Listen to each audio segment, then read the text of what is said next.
You, John Fitzgerald Kennedy, do solemnly swear I, John Fitzgerald Kennedy, do solemnly swear that you will faithfully execute the office of President of the United States that I will faithfully execute the office of President of the United States and will, to the best of your ability, and will, to the best of my ability, preserve, protect, and defend the Constitution of the United States. preserve, protect, and defend the Constitution of the United States. So help you God.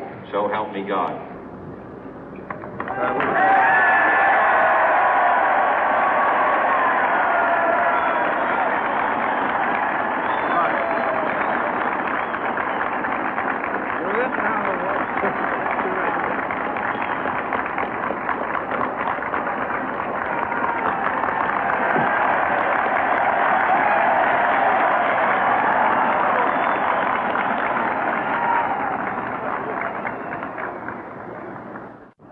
Vice President Johnson, Mr. Speaker, Mr. Chief Justice, President Eisenhower, Vice President Nixon, President Truman, Reverend clergy, fellow citizens. We observe today not a victory of party, but a celebration of freedom, symbolizing an end as well as a beginning, signifying renewal as well as change.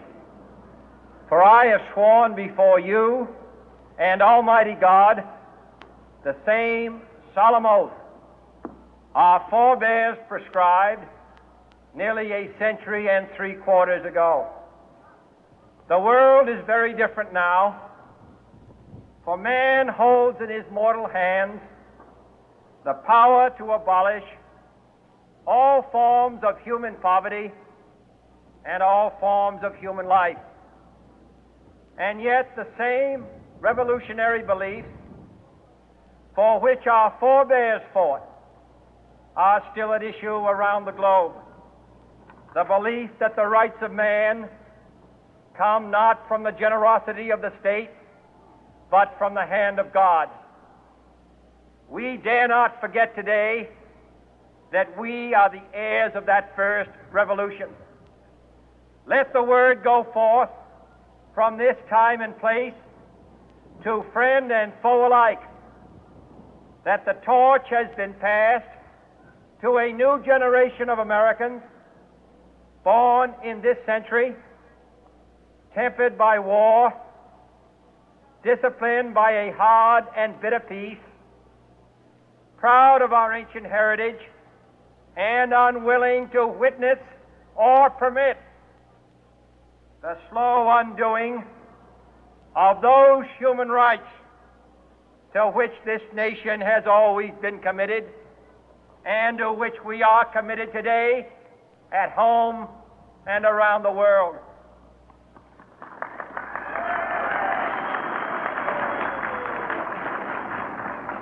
Let every nation know, whether it wishes us well or ill, that we shall pay any price, bear any burden, meet any hardship, support any friend, oppose any foe to assure the survival and the success of liberty.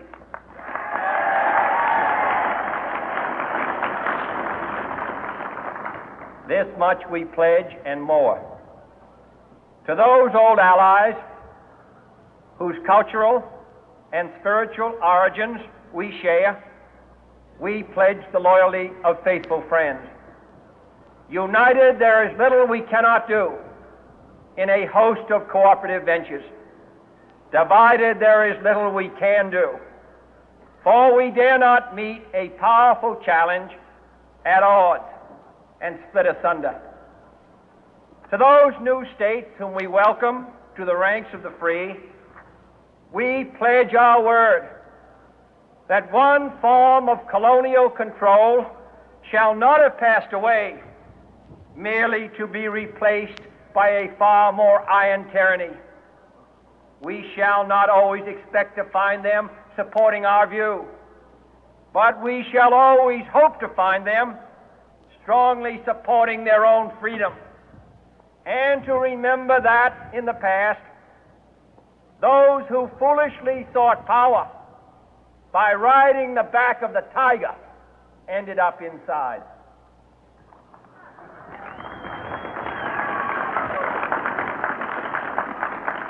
To those people in the huts and villages of half the globe struggling to break the bonds of mass misery, we pledge our best efforts to help them help themselves for whatever period is required, not because the communists may be doing it, not because we seek their votes, but because it is right. If a free society cannot help the many who are poor, it cannot save the few who are rich.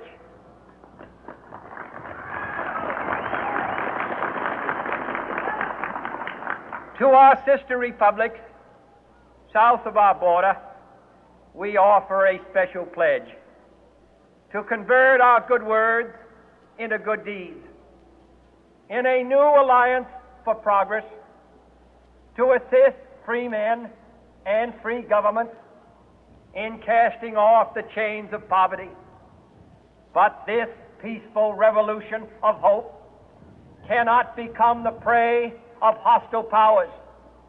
Let all our neighbors know that we shall join with them to oppose aggression or subversion anywhere in the Americas. And let every other power know that this hemisphere intends to remain the master of its own house.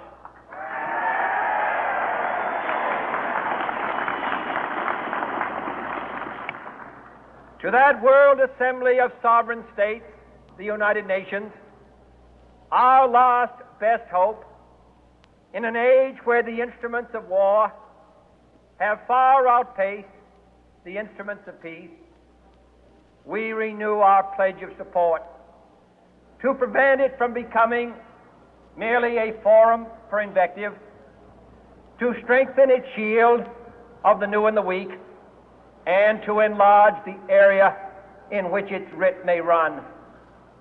Finally, to those nations who would make themselves our adversary, we offer not a pledge, but a request that both sides begin anew the quest for peace.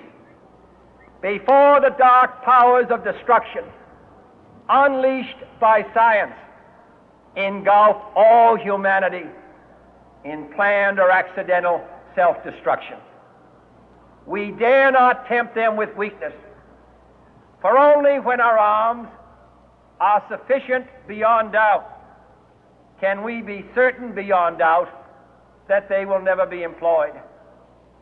But neither can two great and powerful groups of nations take comfort from our present course, both sides overburdened by the cost of modern weapons, both rightly alarmed by the steady spread of the deadly atom, yet both racing to alter that uncertain balance of terror that stays the hand of mankind's final war.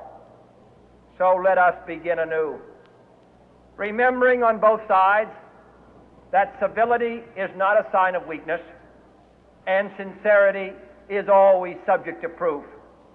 Let us never negotiate out of fear, but let us never fear to negotiate.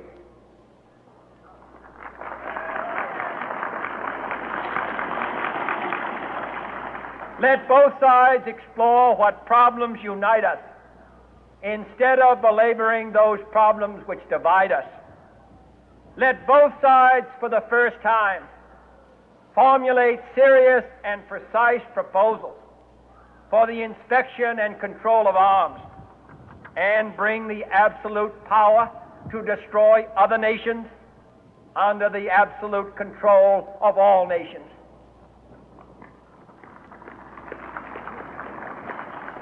Let both sides seek to invoke the wonders of science instead of its terrors. Together, let us explore the stars, conquer the deserts, eradicate disease, tap the ocean depth, and encourage the arts and commerce.